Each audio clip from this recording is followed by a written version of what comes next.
sekalian, kita masih dalam kajian adab-adab terhadap saudara kita yang muslim. Sudah 4 dari 22 poin yang sudah kita kaji. Ya, masih ingat nggak kemarin? Kita harus memberikan salam, menjawab salam. Ketika ada saudara kita yang bersin, kemudian dia membaca alhamdulillah, kita doakan. Kemudian juga kita mengikuti jenazah mereka ketika mereka wafat dan sebagainya. Dan saat ini, kalau kita janji dengan saudara kita yang muslim, yang muslimah, wajib kita lakukan janji itu. Wabil khusus benar yang paling banyak itu yang janji pada waktu pemilu sampai pilkada, ya kan? Saudara kita yang sudah menjadi saat ini anggota dewan, saudara kita yang sudah menjadi gubernur, bupati, wali kota, wajib janji yang pernah diucapkan itu dipenuhi. Ini juga termasuk adab seorang muslim secara umum kepada saudaranya ketika kita menjanjikan sesuatu, ya kan? Termasuk juga pada anak, ya kan? Janji sesuatu yang harus kita tunaikan kalau kita mampu, ya. Nah, ini dengan saudara kita yang lain masih janji ngasih sesuatu. Ini termasuk di sini. Adab seorang muslim pada muslim yang lainnya adalah harus menunaikan janji yang sudah diucapkan. Al-hadis masuk dalam hadis yang sebelumnya. Ketika Rasulullah memerintahkan kepada umat ini 6 hal. Ini, sudah sekalian. Al-hadis rawahu Imam Muslim. Muawiyah ibnu Suwaid ibnu Qarrin qala dakhaltu 'ala al-Bara' ibn Azib. Ini seorang sahabat Bara' ini. Fasami'tuhu yaqul, dan saya mendengar sahabat ini Al-Bara' ini mengatakan, amarna Rasulullah sallallahu alaihi wasallam bi sab'in. Kami diperintahkan Rasulullah dengan 7 hal, wa nahana an sab'in, dan juga Rasulullah melarang kami dari 7 hal juga. Amarona, kami diperintahkan bi'iyadatil marid, menjenguk orang yang sakit. Ya. Yang sampai ya kita tahu saudara kita sakit, sudah tahu ya, tapi enggak ada pergerakan hati kita ke sana. Ya. Kalau sudah tahu, sudah kita ada info, ya, kalau bisa kita lakukan iyadatul marid. Khusus dalam satu jamaah masjid, dalam satu jamaah musholla, ya. Kemudian juga dalam satu jamaah RW, ini penting. Wattiba'il janazati, dan diperintahkan untuk mengikuti jenazah. Kalau bisa kita takziah, kita kemudian ikut mensolati, kemudian kita iring bersama-sama ke tempat kubur yang tempat yang terakhirnya. Wa tashmitil atis, mendoakan orang yang bersin, kemarin sudah. Wa ibradil qasami awil muqsim. Nah, ini babnya bab kita di sini. Seorang muslim harus memenuhi sumpah atau yang bersumpah. Ya, sekalian, kalau kita janji dengan sumpah, kalau kita melanggar sumpah kita, wajib kena kafarat. Kafaratul yamin. Ya. Sanksinya kalau kita sudah itu dengan sumpah dengan kalimat Allah, ya, dzatullah, nama Allah, wajib kita lakukan. Kalau seandainya kita enggak sanggup, kita harus kena kafaratul yamin. Ya. Apa itu kafaratul yamin? Apa itu? Ada yang ingat? Puasa berapa hari? Tiga, 3 hari puasa. Enggak harus langsung, enggak. Dicicil enggak ada masalah. Kalau enggak sanggup, ini pilihan. Udah, saya enggak puasa. Kasih 10 orang miskin makanan atau pakaiannya. Ini kafaratul al-yamin.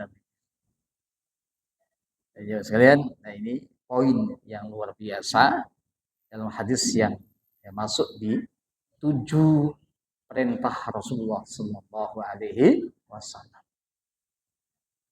Ya sekalian, yang ke-6 menasihatinya. Jika diminta, Anda saudara kita datang, akhi, bapak, ibu, saya kepingin nasihatnya. Apa yang bisa saya lakukan? Saya ada kegiatan ini, saya ada program ini, rencananya begini. Ada enggak arahan sama nasihat? Kalau ada yang datang minta nasihat, maksudnya apa? Sesuatu yang baik. Nah, ini harus kita lakukan. Ya, jangan sampai nasihati tapi menjerumuskan. Ya, ada enggak? Ya, kalau itu gaya iblis. Iblis ngomong sama Nabi Adam, saya berikan nasihat pada kamu, ya Adam. Kenapa kamu dilarang untuk makan buah itu? Al-khulud. Karena kalau kamu makan itu, kamu akan abadi di al-jannah. Ya. Dan bisa juga kamu akan menjadi malaikat. Saya termasuk orang yang berikan nasihat pada kamu. Padahal ini bukan nasihat. Tapi apa? Menjerumuskan supaya dia keluar. Sama-sama dong. Saya sudah dikeluarkan dari al-jannah. Gara-gara apa? Sombong, nggak mau sujud kepada Nabi Adam yang diperintahkan Allah Subhanahu wa taala. Ketika ditanya, "Kenapa nggak mau?" "Ya Rabbi, Engkau ciptakan aku dari api. Masa saya harus sujud pada makhluk yang Engkau ciptakan dari tanah?" Ini kesombongan yang luar biasa. Ya kan? Yang saya lihat, nah ini penting ya, nasihat. Dan nanti kita ketemu hadis inad-din an-nasihah. Ya kan? Agama itu nasihat. Harus kita mau memberikan nasihat, memang sesuatu yang diperlukan. Mungkin ada kita ahli ini, ada saudara kita yang bisnis, minta nasihat. Pak, saya ini mau bisnis nih, ikut bisnis ini. Coba Bapak kan ahlinya ini. Cara pandangnya mungkin beda gitu. Saya mau masuk ini udah pensiun ini, tapi saya mau masuk ikut-ikut buka warteg atau makanan sebagainya. Nah ini kayak gini juga termasuk kalau kita punya ilmu ya kita kasih arahan, ya kan? Itu orang-orang yang bisa membaca kondisi. Ya. Yang saya lihat ini al hadis dari Imam Ahmad. Hakim ibnu Abi Yazid an abihi qala haddatsani abi anna Rasulullah sallallahu alaihi wasallam Yazid qala da'un nasa yusibu ba'duhum min ba'din, tinggalkan, biarkan manusia saling membenarkan satu sama yang lainnya. Fa'idastan soha ahadukum akhahu falyansahhu. Fa'idha, ketika ada istansoha ahadukum, salah satu di antara kalian minta nasihat, ya gak pakai istansoha, nasoha aslinya, ya, ifta'ala, istan itu ya, falansahu, maka hendaklah seorang yang diminta itu saudaranya nasihat, lakukan nasihat kepadanya. Ya, insya Allah ada orang yang datang pada kita dianggap tahu, ya kita kasih info yang benar. Jangan sampai infonya mudah menyesatkan. Ini jangan sampai ya. Ini tadi itu gaya memberikan nasihat tapi beda kan. Ya. Jadi Mas sekalian, ini hadis yang terkenal ya. Rawi Imam Abu Dawud. Dari sahabat Tamim Ad-Dari. An Tamim Ad-Dari qala Rasulullah sallallahu alaihi wasallam. Beliau mengatakan, Rasul bersabda, "Inna ad-dina an-nasihah." Sesungguhnya agama ini adalah nasihat. Isinya itu nasihat agama ini. Al-Quran, Al-Hadis, banyak nasihat-nasihat untuk umat ini. Qalu liman ya Rasulullah. Agama ini nasihat itu untuk siapa? Qala lillah. Agama memberikan nasihat pada umat ini lillah, untuk Allah Subhanahu wa taala. Beriman kepada Allah Subhanahu wa taala. Melakukan perintah-perintahnya, itu namanya nasihat lillah. Wa kitabihi. Agama ini memberikan nasihat pada umat ini untuk mengikuti Al-Quran, memahami Al-Quran, membaca Al-Quran, melakukan apapun perintahnya Al-Quran, dan juga menjauhi apapun larangannya. Maksudnya ini ad-din an-nasiha. Inna ad-dina an-nasiha li kitabihi wa rasulihi. Jelas. Agama ini memerintahkan, memberikan nasihat pada umat ini untuk mencintai Rasulullah, beriman pada Rasulullah sallallahu alaihi wasallam, taat pada Rasulullah sallallahu alaihi wasallam, banyak membaca salawat pada Nabi Muhammad sallallahu alaihi wasallam.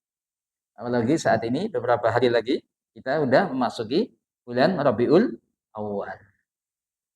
Banyak nanti Maulid Nabi, mengingat kembali kelahiran Rasulullah sallallahu alaihi wasallam. Ya, kita baca kembali surah Nabawi dari awal kelahiran Rasulullah sampai wafatnya. Kita tahu perjuangan Masya Allah yang luar biasa. Semakin sepuh, semakin ada tantangan-tantangan dalam dakwahnya. Bapak-bapak, ibu-ibu, kalau kita usia 50-an ke atas, mau 60-an, kepinginnya gimana Pak, Bu? Halo, istirahat atau ya kalau udah mau sepuh biasanya kan gitu kan. Dan Rasulullah ketika masuk Madinah itu usianya 53. Ada perang yang langsung diperintahkan Allah pada Nabi kita, ada 28 kali perang yang langsung dipimpin Rasulullah sallallahu alaihi wasallam. Totalnya 68 kali peperangan yang ada di Madinah. Tapi 28 langsung komandonya Rasulullah sallallahu alaihi wasallam. Semakin sepuh, semakin usia semakin mendekati 60, itu semakin banyak kewajiban-kewajiban yang dilakukan Rasulullah sallallahu alaihi wasallam. Beda kalau kita ya. Semakin sepuh kita mau minggirlah ya. Mau kenyamanan dan sebagainya. Harus kita lebih kuat lagi minimal ya. Zikir kita, kewajiban-kewajiban atau sunnah-sunnah yang ada. Itu ya Pak, Bu ya. Karena kita ini kalau sudah usia 60 itu sudah menunggu kok. Ya. Apalagi sudah ada tanda-tanda giginya sudah banyak yang rontok. Makannya sudah bubur. Deket-deketnya ke kasur. Ya, hal itu sudah mulai itu mendekati kubur kayak gitu deh. Makanya harus dikuatkan terus zikirnya, ya, tilawahnya, ya. Itu harus kita kelola begitu. Ya, kita tahu ya. Usia itu adalah casing. Ya. Yang penting isinya. Ya. Kita dikasih 80 tahun. Luar biasa. Ada siapa? Mantan PM Malaysia. Mau 100 kayak. Kemudian 99 atau sudah 100. Ya kan? Luar biasa itu. Dikasih 100 masih sehat. Tahajudnya masih kuat, Masya Allah kan gitu kan. Kalau kita dikasih gitu kan luar biasa. 80, 90, jiwanya jiwa muda. Dalam apa? Dalam tahajudnya, dalam tilawahnya, nggak mau ketinggalan sama yang muda-muda, ya, memakmurkan masjid. Ya. Saya dulu pernah tinggal di Sentiong, Pak, di Masjid Al Jihad. Saya jadi imam di sana hampir 5 tahun saat saya masih kuliah. Itu ada jamaah yang pernah hidup di Suriname. Beliau itu, tapi sudah wafat.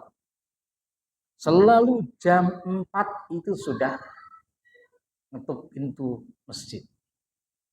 Akhirnya pengurus jam setengah 4 sudah dibuka pintu masjid itu.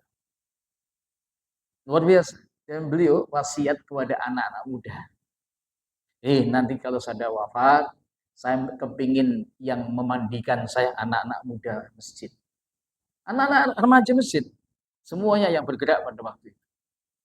Tapi ketika wafat saya sudah nggak di situ lagi, sudah lama. Tapi luar biasa. Itu usia segitu ya, agak jauh sebenarnya rumahnya itu. Dan juga udah pengapuran. Tapi masih bisa jalan ke masjid, luar biasa. Kenapa? Tekadnya itu. Ada apa? Hamasahnya, semangatnya yang luar biasa. Bapak-bapak, ibu-ibu kadang-kadang gitu. Fisik kita itu kalah dengan tekad kita, niat kita. Fisik akan mengikuti pergerakan kemauan kuat kita. Itu biasanya gitu. Nah, kalau semangatnya nggak ada, ya fisiknya santai. Nah ini yang harus kita kuatkan. Yang sekalian, wa immatil mu'minin wa ammatihim, agama ini juga memberikan nasihat kepada umat ini, kepada pemimpin umat. Entah itu presidennya, entah itu rajanya. Sepanjang dia nggak memerintahkan kemaksiatan, kita ikut. Ya kan? Dan dalam hadisnya kan gitu kan.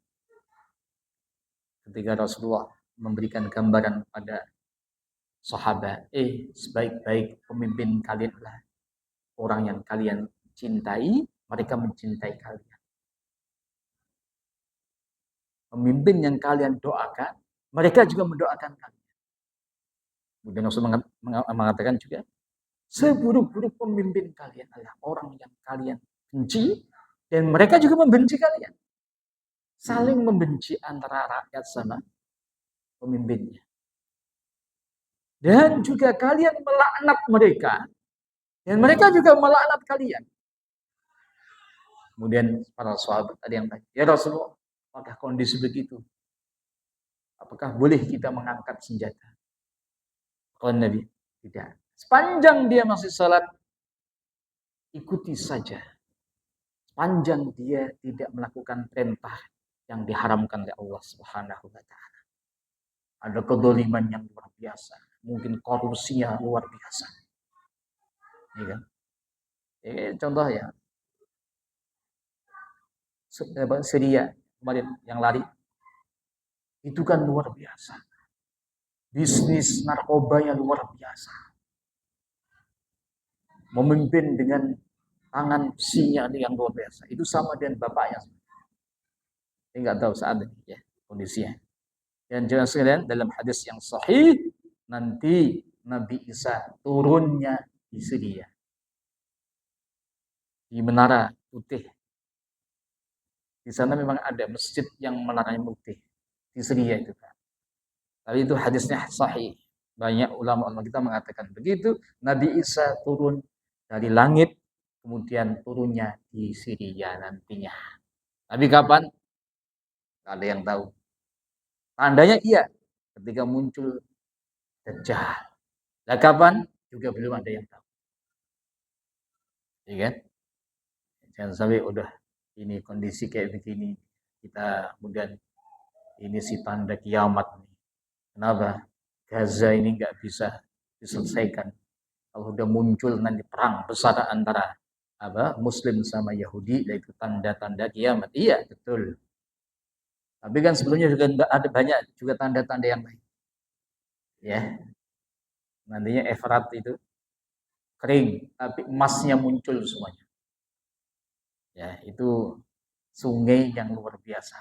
Itu juga tanda kiamat kubro nantinya ya kan. Ya, tapi kita sepanjang masih ada azan, ada yang zikir, masjid-masjid masih penuh dengan dimakmurkan oleh umat ini, insya Allah semakin jauh kiamatnya masih masih panjang, ya kan? Kita mungkin nggak ketemu lah kiamatnya. Jangan sampai ketemu Pak ya. Kenapa? Kiamat itu sudah tanda-tanda manusia itu sudah nggak beriman semua pada Allah Subhanahu wa taala. Yang penting ya kita kelola ada, ya udah itu yang penting. Untuk membangun amal-amal itu penting. Mau kapan kiamat terserah gitu kan. Ya, yang penting itu amal-amal kita yang kita kuatkan. Sebenarnya ini nasihat ya. Adab seorang muslim pada muslim yang lainnya, nasihati kalau dia datang pada kita. Mobil khusus mungkin kaitan dengan keluarga, anak-anak muda yang ketemu sama orang tua, minta nasihat, ya kan? Itu juga penting juga.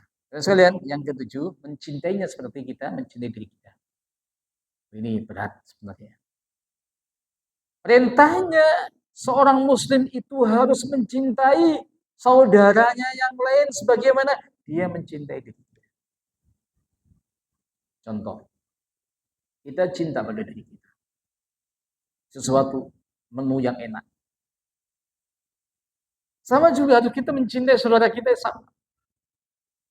Kita mencintai diri kita dengan pakaian yang bagus.